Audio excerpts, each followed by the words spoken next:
اور نجات اہل بیت کے بغیر ممکن نہیں ہے، اہل بیت سے ہی ممکن ہے۔ لوگ ایک سوال کرتے ہیں بھائی فرقے تو بعد میں بنے، یہ شیعہ سنی، یہ فلاں فلاں، پہلے تو فرقے نہیں تھے رسول خدا کے زمانے میں۔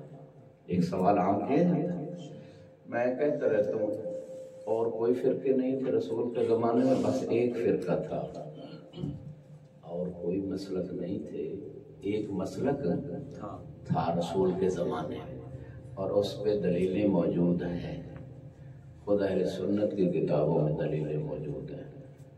خوارزمی اہل سنت عالم دین ہے، اس نے اپنی کتاب مناقب میں لکھا کہ جناب عمار کو اللہ کے رسول نے فرمایا یا عمار لو سلک الناس وادیا، اگر سارے لوگ ایک وادی میں جا رہے ہیں، وسلک علی وادیا، اور علی دوسری وادی میں اکیلے جا رہے ہیں، فاسلک مسلک علی، علی کے مسلک پہ چلنا، فإنہ لن یخرجک من ہدی ولا یدخلک فی رضا، اے عمار علی کبھی ہدایت سے تمہیں باہر نہیں کریں گے، گمراہی میں داخل نہیں کریں گے۔ اس کا مطلب ہے ایک مسلک تھا رسول کے زمانے میں، وہ کس کا مسلک تھا؟ علی کا مسلک۔ اور یہ بھی سنی شیعہ کتابوں میں، یا علی انت و شیعتو کا، اے علی آپ اور آپ کے شیعہ ہی کا کیا معنی ہے؟ فقط۔ شیعہ کا کیا معنی ہے؟ پیروکار۔ جس راستے پہ علی چاہتے ہیں اس راستے پہ جو چلے گا وہی کامیاب ہونے والا ہے۔ درود پڑھے بار محمد و آل محمد۔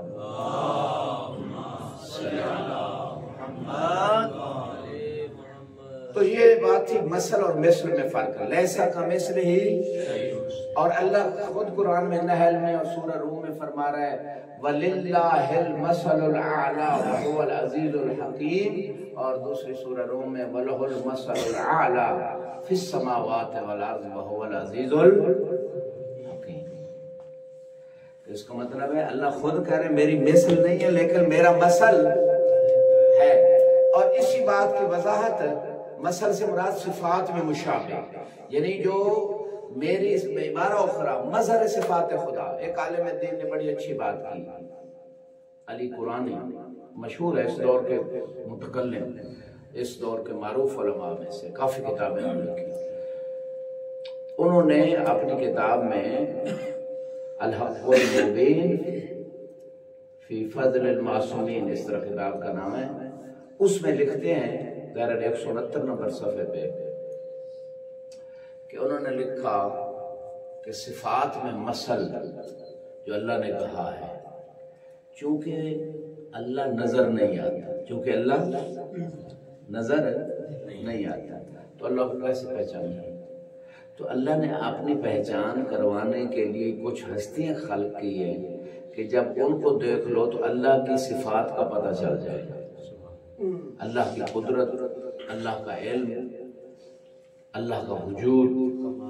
قرآن میں بھی ہے نا سَنُرِيهِمْ آیاتنا فی الآفاق وفی انفسہم حتی یتبین لہم انہ الحق، کہ ہم ان قریب دکھائیں گے اپنی نشانی، یعنی نشانی جو ہوتی ہے وہ کسی کے لیے نشانی ہوتی ہے، مطلب فلاں کی نشانی ہے، ٹھیک ہے، وہ اس کی ذات کے وجود پہ یا اس کے صفات و آثار پہ دلالت کرتی ہے۔ البئر تدل علی البعیر، یا اور مثالیں ہیں، یعنی بعیر جو اونٹ ہے اس کے جو قدم ہیں وہ اس کے آثار ہیں، نشانی ہے کہ جہاں سے اونٹ گزر کے گئے، اونٹ کے وجود پہ۔ تو یہ مخلوق خدا کے وجود پہ، خدا کی قدرت پہ، خدا کے علم پہ دلالت کرتی ہے۔ ہر مخلوق آیت اللہ ہے، ہر مخلوق، قرآن کہہ رہے ہیں سنوریم آیاتنا، اپنی نشانی فی الآفاق، اس کائنات میں، وفی انفسہم، ان کی ذات میں اپنی نشانیاں دکھائیں گے۔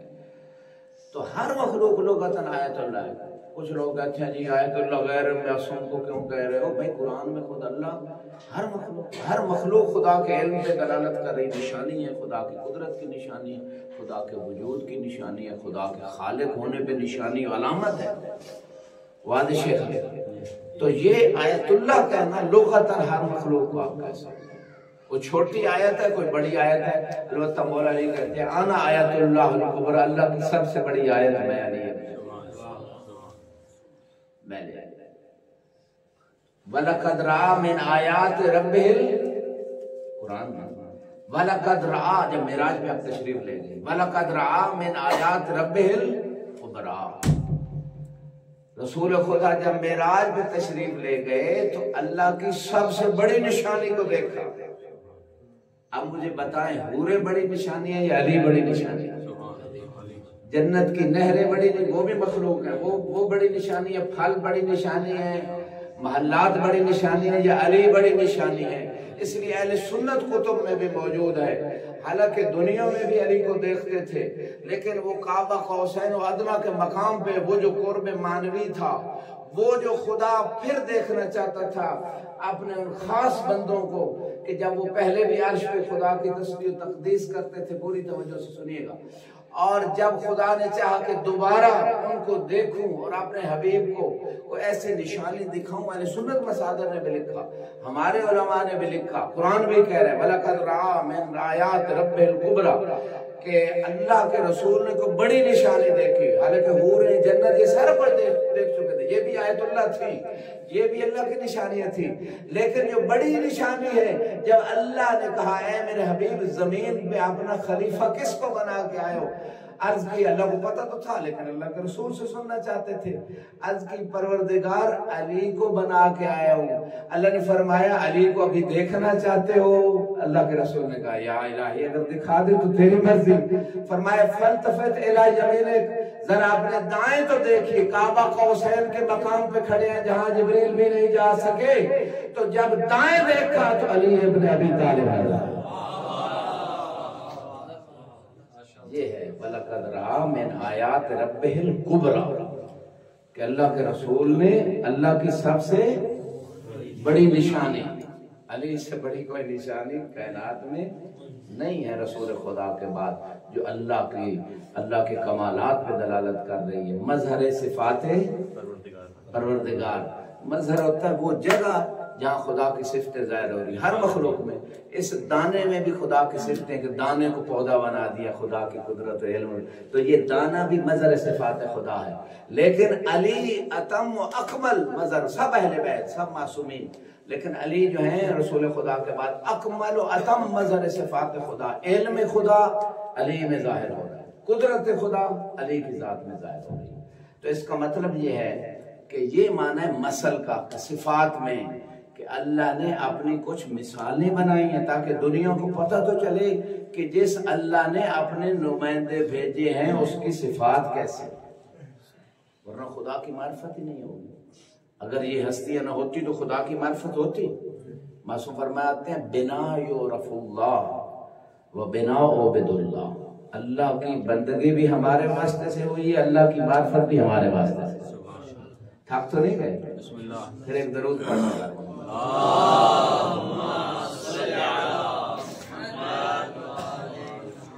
لیس کمثلہ شیء، اللہ کی ذات کی مانند کوئی نہیں، صفات کی مانند کوئی نہیں، لیکن اس نے اپنا تعارف کروانے کے لیے کچھ ایسی ہستیاں کامل بنا دی ہیں کہ ان کو دیکھ کے خدا کے علم کا پتہ چلتا ہے، خدا کے وجود کا پتہ چلتا ہے، خدا کے خالق ہونے کا پتہ چلتا ہے، خدا کے قدرت کا پتہ چلتا ہے، ہر مخلوق سے چلتا ہے، لیکن اکمل و اتم و اعلیٰ معرفت محمد و آل محمد کے صدقے میں ان ہستیوں سے پتہ چلتا ہے کہ خدا کی طاعت کیسے ہوتی ہے اور خدا کے قریب کیسے ہوا جا سکتا ہے۔ جنگ میں علی اشجع العرب ہیں، نماز میں روتے ہوئے دکھائی دیتے ہیں، یہ اطاعت سے خدا کی معرفت، کوئی ہے خدا۔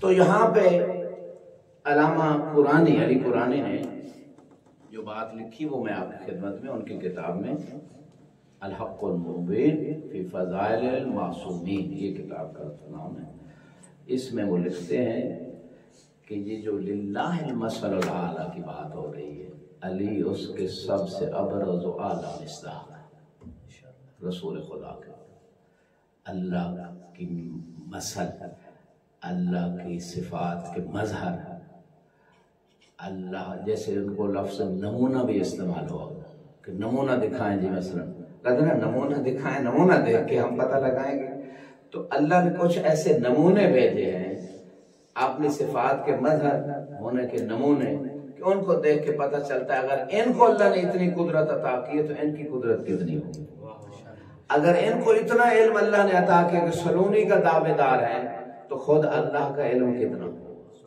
تو یہ ہے مظہر صفات خدا۔ وہ لکھتے ہیں ایک حدیث قدسی، میں اس زمانے کے بڑے معتبر عالم کی معتبر کتاب سے، آپ اور وہ کتابوں میں بھی ہے، فرمایا ان آیتوں میں جو مصداق ہیں مثل اعلیٰ کے ولی ابن ابی طالب اور سب اہل بیت ہیں، یقیناً محمد و آل محمد سب ہیں، فرمایا اس پہ ایک حدیث قدسی بھی دال ہے، فرمایا عبدی اتینی اجعلک مثلی، اے میرے بندے میری اطاعت کرو میں تجھے اپنی مثل بنا لوں گا۔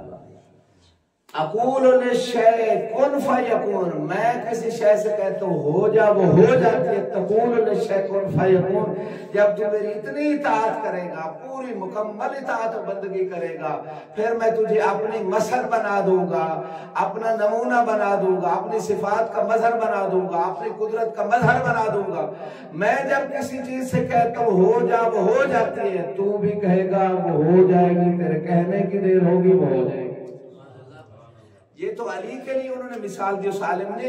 میں علی کے بیٹے کا ایک واقعہ ذکر کر دیتا ہوں جو مشہور ہے، کتب کے اندر موجود ہے، کہ جب مولا نے وہ سیز فائر کی، وقتی جنگ بندی کی، جو تھکے ہوئے بیٹھے ان کو جگانے کے لیے، ان کے ایمان کی تعزیز کے لیے، سلمان و ابو ذر بنانے کے لیے، ہاتھ چہرے پہ میری نگاہ ہے، میں نے دیکھنا ہے کون علی کے فضائل کو ایمان و عبادت سمجھ کے سن رہا ہے، کون زحمت و بگار سمجھ کے بیٹھا ہے۔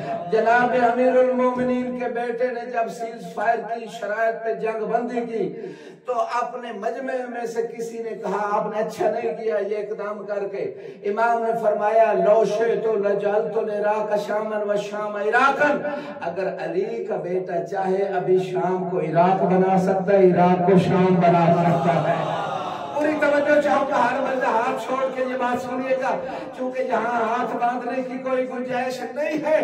امام حسن نے جب یہ جملے فرمایا تو ایک شامی نے کہا من یقدر علی ذالک، یہ کس کی قدرت ہے کہ ایسا کر سکے کہ شام کی ظاہری فتح کو شکست میں بدل دے اور عراق کی ظاہری شکست کو فتح میں بدل دے، ابھی ابھی، یہ کس کی قدرت ہے؟ امام نے روایت کرتی ہے نہ مصلی بچھایا، نہ دعا کے لیے ہاتھ بلند کیے، نہ استخارہ کیا، دی قدرت اللہ نے تھی، لیکن مظہر العجائب کے بیٹے نے بس اتنا کہا اما تستحی ان تقعدی بین الرجال، شرم نہیں آتی عورت ہو کے مردوں میں بیٹھے ہوئے؟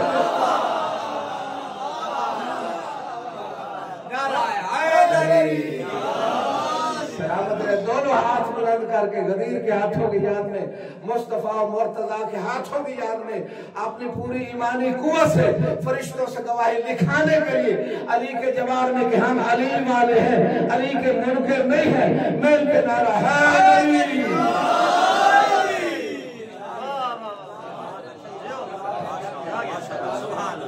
سلامت رہے، قیامت رہے، خدا ان ہاتھوں کو سلامت رکھے۔ علماء حقہ کی عزت و سلامتی کے لیے بلند تر صلوات۔ اللہم صلی علی محمد۔ سلامت رہے۔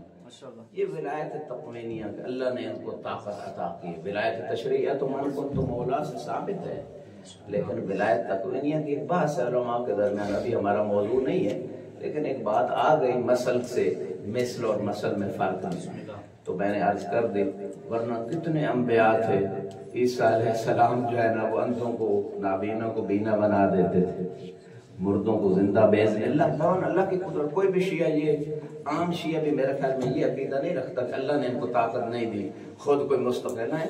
جب مستقل کا نظریہ ہو تو تب شرک کو کفر آتا ہے، جب یہ سمجھا جائے کہ یہ اللہ کے محتاج نہیں ہے تب یہ تفویض اور غلو کا نظریہ، ورنہ اللہ نے ان کو مظہر صفات خدا بنایا ہے۔ اس لیے تو ایک شخص جب وہ دیکھا نا کہ باب خیبر مولا نے اکھاڑا ہے اور وہ جو 40 بندے مل کے کھولتے تھے، اکیلے علی نے 20 ہاتھ کے فاصلے میں پھینک دیا ہے، تو علی کے بارے میں نعوذ باللہ غلط عقیدہ بنا لیا کہ علی ہی خدا ہے۔ علی کے سامنے آ کے بیٹھا، اس نے بتایا نہیں ہے، لیکن امام کہتے اسے ہیں جو دلوں کی بات بھی جانتے ہیں۔ اللہ علیم بذات الصدور، وہ اس کے ذاتی کمال ہے، اہل بیت کو اللہ نے دیا ہے، اور اسی وجہ سے فرمایا سورہ یاسین میں وَكُلَّ شَيْءٍ أَحْصَيْنَاهُ فِي إِمَامٍ، امام مبین میں ہر چیز کا علم ہے، سنی شیعہ کتابیں یہ کہہ رہی ہیں۔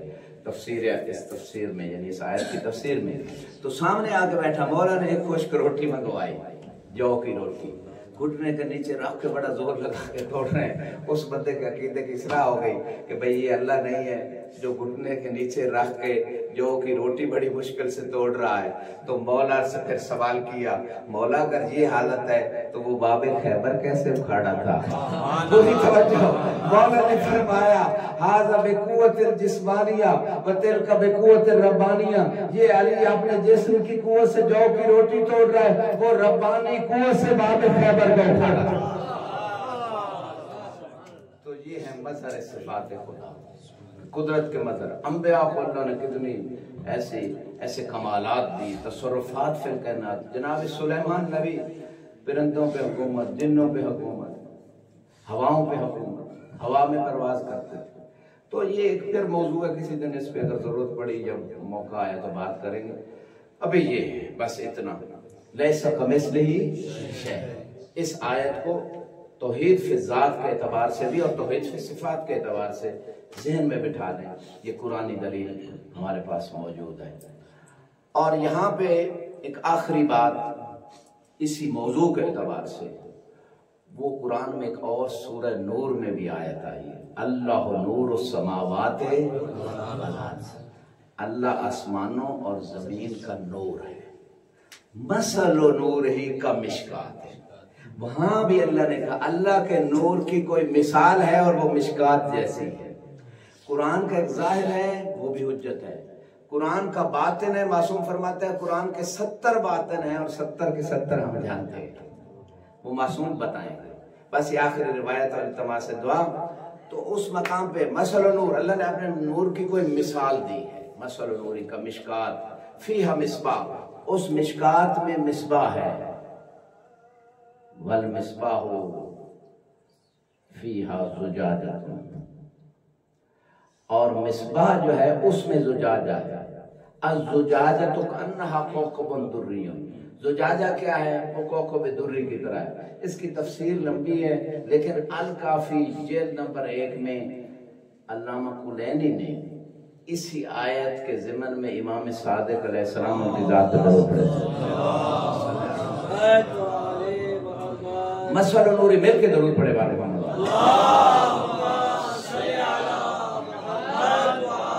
چھٹے امام فرماتے ہیں اللہ نے جو اپنے نور کی مثال مشکات سے دی ہے، مشکات سے مراد میری دادی فاطمہ الزہرا ہے۔ فرمایا کہ مشکات فیہا مصباح، اس مشکات میں مصباح ہے، مصباح سے مراد امام حسن علیہ السلام ہے، اور وہ مصباح اس میں زجاجہ ہے، وہ شیشہ، اس سے مراد امام حسین علیہ السلام ہے۔ وَالزُّجَاجَةُ كَأَنَّهَا كَوْكَبٌ دُرِّ، اور وہ زجاجہ ایسے ہے جیسے کوکب دری ہوتا ہے۔ فرماتے ہیں کوکب دری سے مراد بھی میری دادی فاطمہ الزہرا سلام اللہ علیہ۔ اور اس کوکب دری کے حوالے سے مجھے ایک حدیث یاد آئی اور التماس دعا، جب بی بی نماز پڑھتی تھی تو مدینے میں بی بی کے نور کی نورانیت پھیل جاتی تھی، لوگ رسول خدا کے پاس آئے، صبح کے وقت ایک نور نکلتا تھا، ظہرین کی نماز کے وقت ایک نور نکلتا تھا، مغربین کے وقت ایک نور نکلتا تھا۔ تو وہ جو تینوں نور نکلتے تھے 3 نمازوں کے اوقات میں، مدینے کے گھروں دیواروں تک جاتے تھے، اور پھر رسول خدا کے پاس لوگ آتے، آپ فرماتے اپنی مستورات کو بھیجو میری بیٹی کے گھر۔ مدینے کی مستور آتی، دیکھتی بی بی محراب عبادت میں نماز پڑھ رہی ہوتی تھی اور نور نکل رہا ہوتا، اور فرمایا روایت میں مغرب کے وقت جو نور نکلتا تھا وہ ایسے ہی لگتا تھا جیسے بی بی کوکب دری نظر آ رہی۔ درود پڑھے بی بی کی ذات پہ محمد صلی اللہ محمد۔ پروردگار ہماری عبادات کو قبول فرما، ہمیں امام حسین علیہ السلام کی اور ہماری نسلوں کو بھی خدمت کی توفیق عطا فرما، جنہیں اس کی شر سے محفوظ فرما، تمام دنیا میں جہاں کئی شیعہ سنی مسلمان مظلوم ہیں ان کی مدد فرما، عالمی استقبالی طاقتوں کو ہدایت عطا فرما، اگر ہدایت کے اہل ان کو نصف و نابود فرما، جو مریضوں میں شفا کاملہ عطا فرما، جن لوگوں نے ہمارے ذمہ دعائیں لگ رہی ہیں ان کی حاجات کو پورا فرما، سب کے رزق حلال میں اضافہ فرما، طلاب کرام کو علم و عمل کی دولت سے مالا مال فرما، امام علیہ السلام کے ظہور میں تعجیل فرما، ہمارے امام کو ہم سے راضی فرما۔ ایک مرتبہ سورہ فاتحہ تمام مومنین مومنات کے لیے، حاضرین کے مرحومین کے لیے، خصوصاً موسیٰ امام العصر کے جتنے مومنین بانیان ہیں ان سب کی مرحومین کی روح کے صالح ثواب کے لیے سورہ فاتحہ مع الصلوات علی محمد و آل محمد۔